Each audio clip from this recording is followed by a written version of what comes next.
Naam, tunawasalimuni popote mlipo wapenzi watazamaji wa Kibenge TV. Matumaini yetu mko salama salimini, na tunawakaribisheni kwa mara nyingine tena kusikiliza awamu ya pili ya habari za matukio ya kila siku kwa yale ambayo yanaendelea kujiri katika Jamhuri ya Kidemokrasia ya Kongo katika ngazi ya kisiasa, kiusalama na hata kidiplomasia. Lakini kwa leo tutakwenda kujikita sana kwenye ngazi ya kidiplomasia ambako mamlaka za Kinshasa zimepokea kwa mtazamo chanya uamuzi wa idara ya hazina ya Marekani wa kuweka vikwazo dhidi ya jeshi la ulinzi wa Rwanda RDF pamoja na baadhi ya maafisa wake wa ngazi za juu kutokana na madai ya kuhusika kwao pamoja na harakati M23 katika ardhi ya Kongo.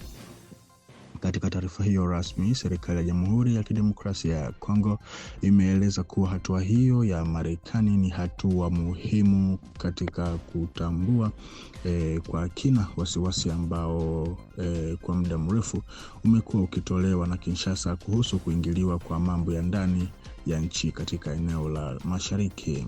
Kwa mujibu wa mamlaka za Kongo, vikwazo hivyo vinaashiria dhamira ya wazi ya Washington ya kusimamia kanuni za msingi za sheria za kimataifa, hususan heshima kwa mamlaka ya kitaifa na kulindwa kwa mipaka iliyorithiwa tangu uhuru. Serikali ya Kongo pia inaona kuwa uamuzi huo unatuma ujumbe wa onyo kwa wahusika wote wanaochangia kuyumbisha hali ya usalama katika eneo la Maziwa Makuu.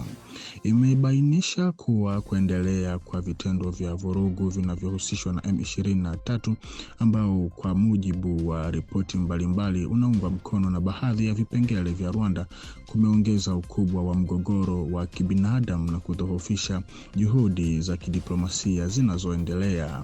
Aidha, serikali ya Kinshasa imesisitiza tena dhamira yake ya kuendeleza suluhu kupitia njia za kidiplomasia pamoja na mifumo ya kikanda na kimataifa kwa lengo la kupata suluhisho la kudumu la mzozo huo. Serikali imehakikishia kuwa inaendelea kushikilia msimamo wa kutafuta amani ya mazungumzo inayojengwa juu ya heshima ya pande zote kati ya mataifa, ushirikiano wa kikanda na uthabiti wa muda mrefu katika mashariki mwa DRC na katika eneo la Maziwa Makuu.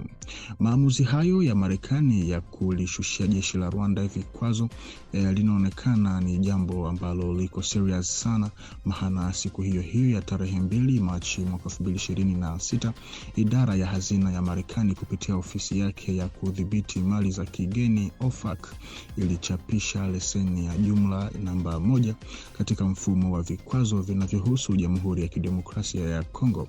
Hati hiyo inaeleza kwa kina namna ya kutekeleza hatua za vikwazo zilizotangazwa siku hiyo dhidi ya jeshi la ulinzi la Rwanda RDF pamoja na baadhi ya maafisa wake waandamizi wanaotuhumiwa na Washington kuunga mkono AFC M23 katika mashariki mwa Kongo.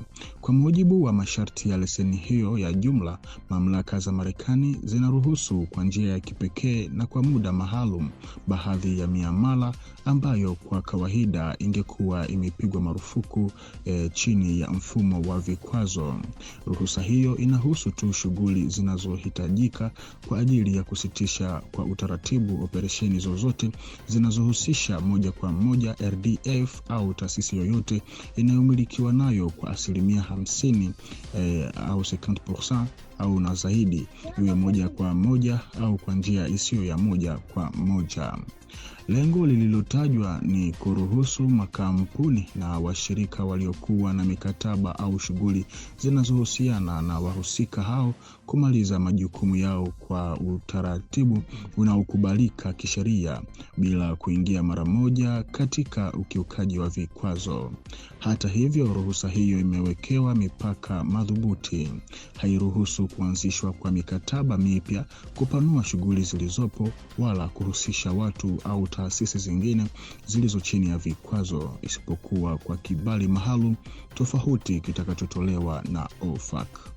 Leseni hiyo ya jumla namba 1 ni halali hadi tarehe 1 Aprili mwaka 2026 na saa 6 za usiku, ama tutakasema 0h kwa lugha ya Kimombo.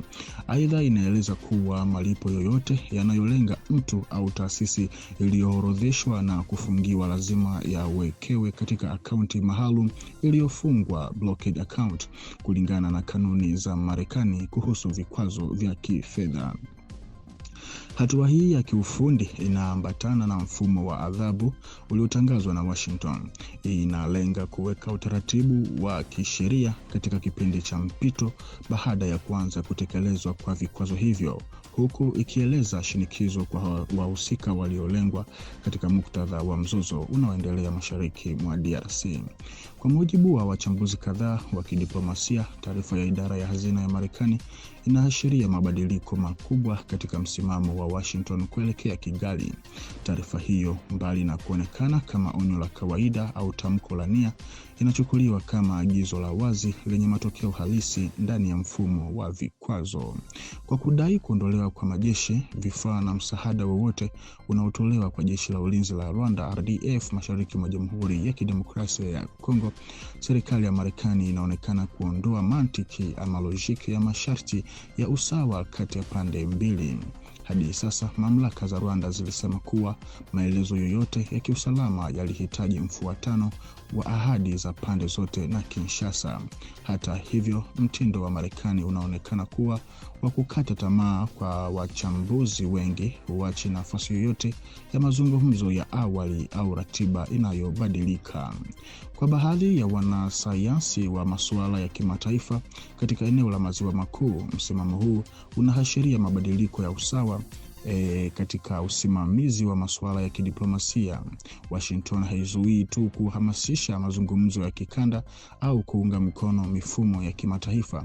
Sasa inaweka njia maalum na kudhibiti utekelezaji wake kwa kutumia chombo cha kifedha chenye nguvu. Mabadiliko haya yanaonekana kuwa kikwazo kwa hadithi ya usalama iliyokuwa ikitolewa na Kigali, ambayo ilitumia hoja za hofu kuhusu usalama wake wa taifa kuhalalisha msimamo wake wa kikanda. Mpango wa Marekani unalenga kurekebisha mjadala kwenye suala la heshima ya mipaka na udhibiti wa ardhi za Kongo na kupunguza nafasi ya hoja za wazi za Rwanda kwenye jukwaa la kimataifa. Katika muktadha huu, kuondolewa kwa wanajeshi wa Rwanda mashariki mwa Kongo hakionekani tena kwa macho kama ya wachambuzi wengi kama chaguo linaloegemea makubaliano ya kisiasa katika nchi hizi mbili, bali kama agizo la moja kwa moja kutoka kwa nguvu ya nje inayotumia vikwazo vya kifedha. Ugumu huu wa msimamo unaweza kubadilisha nguvu za kidiplomasia katika eneo, huku ukiweka shinikizo kubwa zaidi kwa Kigali kutimiza matarajio yaliyowekwa na serikali ya Washington. Wapenzi watazamaji wa Kibenge TV, tuwakumbushe tu ya kuwa hatua hii ni moja kubwa kati ya ushindi wa kidiplomasia wa serikali ya Kinshasa, maana unakwenda mara moja kuzuia hata ile michakato ya siasa ama ya kisiasa ya Rwanda ya kutaka kuchukua hata maeneo fulani ya ardhi ya Kongo. Na hivi ardhi zote ambazo zinadhibitiwa na jeshi la Rwanda RDF kupitia M23 yatarejeshwa katika mikono na mamlaka halali ya serikali ya Kongo. Na kadri mjadala kuhusu urejeshaji wa ardhi kurejea kwenye ngazi ya taifa, baadhi ya wachambuzi wanatoa onyo kuhusu kile wanachokiona kama ulinganifu wa kisiasa wa mitazamo na hisia za wananchi waliokumbwa na mzozo. Kwa maoni yao, urejeshaji wa ardhi hizi unapaswa kusherekewa kama ishara ya utambulisho, kumbukumbu na mshikamano wa kijamii. Tunapaswa kujua ya kwamba ardhi zetu ni utambulisho wetu, ni kile kinachotuunganisha. Hata hivyo, badala ya kusherekea ushindi huu, baadhi ya watu leo wanalia pamoja na Wanyarwanda kwa maslahi ya kisiasa au ahadi za kibinafsi za maslahi binafsi. Na wakati wa kusahini makubaliano ya Washington, baadhi ya viongozi wasaliti walioko upande wa maadui wa Kongo walidai kuwa hatua hiyo haikuwa na maana na hata kuongea kwamba serikali ya Kongo imeuza nchi kwa Wanyarwanda. Na baada ya miezi michache, wakati vijiji na mji wa Uvira vilipokuwa vimekombolewa, umuhimu wa ushindi huu ulipuuzwa na kudharauliwa na watu hao, mpaka kusema kuwa kutoka kwa majeshi ya Rwanda mjini Uvira hakumaanishi chochote kisiasa katika mzozo unaoendelea. Na hata vikwazo hivi dhidi ya Kigali vilipotangazwa, vilikabiliwa pia na mashaka kutoka kwa baadhi ya viongozi hao wasaliti waliokuwa wakitumia mbinu za kupunguza umuhimu wake. Zaidi ya hayo, baadhi ya vyombo vya habari au viongozi wanaripoti taarifa za pale ambapo tu jeshi la Kongo limerudi nyuma au pale ambapo maeneo yamechukuliwa na vikosi vya Rwanda, jambo linalokadiria kuimarisha simulizi lenye upendeleo na kutokukubaliana na hali halisi inayokumbwa na wananchi.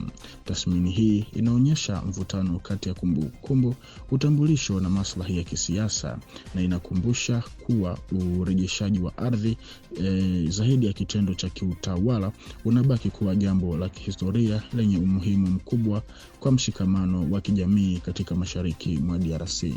Na kwa taarifa hii, mpenzi mtazamaji wa Kibenge TV, hapa ndipo ambako tunakwenda kuweka nukta kwa awamu ya pili ya matangazo ya habari za matukio ya kila siku, kwa yale ambayo yanazidi kujiri na kuendelea katika Jamhuri ya Kidemokrasia ya Kongo. Na kwa kuzidi kuhabarika zaidi, baki sambamba nasi hapa kwenye channel yetu ili uzidi kufaidi habari moto moto kutoka kwetu, na basi tukutane kwa majaliwa.